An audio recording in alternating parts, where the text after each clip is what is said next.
हर 9 minute में एक पुरुष अपनी जान ले रहा है।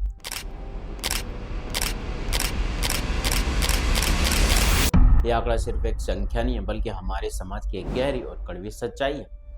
पुरुष अपने इमोशनल एंड सोशल दबाव से जूझ रहे हैं, और ये अफसोसजनक है कि बहुत से लोग इस दर्दनाक लड़ाई में हार जाते हैं।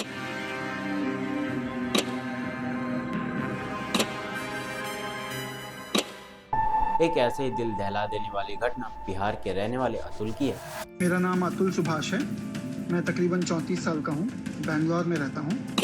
आज मैं सुसाइड कमिट करने जा रहा हूँ। अतुल एक आईटी प्रोफेशनल था, लेकिन उसकी जिंदगी में पत्नी के उत्पीड़न ने ऐसा तूफान ला दिया जिसने उसकी मेंटल पीस को तहस नहस कर दिया। कानूनों की कमी और पुरुषों के लिए कोई ठोस सहारा न होने के कारण वह अपनी लड़ाई में अकेला पड़ गया, और फाइनली उसने आत्महत्या करने का दर्दनाक फैसला लिया। सोचिए, एक काबिल युवक जो अपने परिवार और समाज के लिए योगदान दे सकता था, वह दबाव और तनाव के चलते अपनी जिंदगी को अलविदा कह देता है।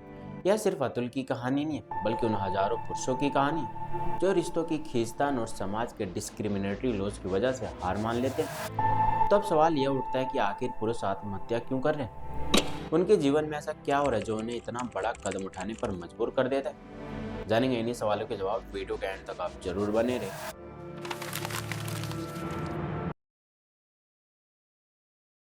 भारत में मेंस की आत्महत्या के पीछे कई गहरे और जटिल कारण हैं। एनसीआरबी के अनुसार फाइनेंशियल तंगी और जॉब लॉस सुसाइड के मुख्य कारक हैं। जैसे उत्तर प्रदेश के किसान ने कर्ज ना चुका पाने के कारण आत्महत्या कर ली, क्योंकि समाज ने पुरुषों को प्रोवाइडर और प्रोटेक्टर की भूमिका में डाल दिया। इस दबाव के कारण वे अपने फेलियर्स को सहन नहीं कर पाते। इमोशनल सहारे की कमी भी यह है। बचपन से ही मर्द को दर्द नहीं होता जैसे सोच ने पुरुषों को अपनी भावनाएं दबाने पर मजबूर किया। डायलॉग्स है ना, मर्द को दर्द नहीं होता। मर्द को दर्द होता है, बट वो जताता नहीं है।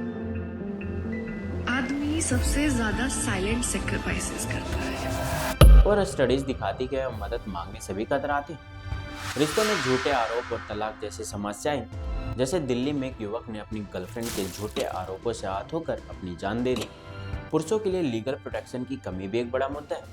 महिलाओं के अधिकारों के लिए कई सख्त कानून हैं, लेकिन पुरुषों को समान अधिकार नहीं मिलते। इसके उलट कई बार पुरुष झूठे आरोपों और कानूनों के मिसयूज का शिकार हो जाते हैं। इससे अच्छी और खुशी हमें कहाँ हो सकती है कि हम घर पे आए, लेकिन घर पे आने के बाद भी यूं हमारा घर तो खंडर पड़ा है। उदाहरण के तौर पर दहेज या घरेलू हिंसा के मामलों में कई बार पुरुषों को बिना दोषी ठहराए मेंटल और लीगल हैरेसमेंट झेलनी पड़ती है। वहीं वर्क प्लेसेस में बढ़ता कंपटीशन और जॉब इनसिक्योरिटी ने इन घटनाओं को और बढ़ावा दिया, जिससे अब सवाल यह है कि इसका सोसाइटी पर क्या इम्पैक्ट पड़ता है। जब एक पुरुष आत्महत्या करता है तो इसका असर सिर्फ उस व्यक्ति तक सीमित नहीं रहता, बल्कि पूरा परिवार और समाज प्रभावित होते हैं। सबसे बड़ा असर उनके परिवार पर पड़ता है। जब घर का एकमात्र कमाने वाला व्यक्ति चला जाता है तो उसके परिवार को फाइनेंशियल एंड इमोशनल नुकसान झेलना पड़ता है। तमिलनाडु में एक व्यक्ति के मृत्यु के बाद उसकी पत्नी और बच्चों को होमलेसनेस का सामना करना पड़ा। जी जी जी मैं चाहूँगा इस वक्त परिवार के लिए सुसाइड का ट्रॉमा लाइफ लॉन्ग रहता है। गिल्ट, डिप्रेशन और एंजाइटी उनके जीवन का हिस्सा बन जाते हैं। दोस्तों और रिश्तेदारों पर भी इसका मानसिक असर पड़ता है। वहीं इकोनॉमिक पर भी इसका गहरा असर होता है। प्रोडक्टिव एज ग्रुप के लोगों की सुसाइड देश की इकोनॉमिक ग्रोथ में बाधा डालती है। साथ ही यह सोशल सिस्टम की कमजोरियों को भी उजागर करती है, जैसे कि पुरुषों के लिए इमोशनल सपोर्ट सिस्टम की कमी। इसके अलावा यह घटनाएं नेगेटिव मेल नॉर्म्स को नॉर्मलाइज करती है। हमारा समाज मर्दानगी के टॉक्सिक विचार को लगातार बढ़ावा देता है, जिससे स्थिति और भी खराब हो जाती है। जिससे अब सवाल उठता है कि आखिर इस गंभीर समस्या को कैसे रोका जा सकता है। इस समस्या को रोकने के लिए हमें समाज के हर स्तर पर काम करना होगा। सबसे पहले मेंटल हेल्थ के प्रति जागरूकता बढ़ानी होगी। हमें बी अ मैन जैसे सोच को बदलना होगा।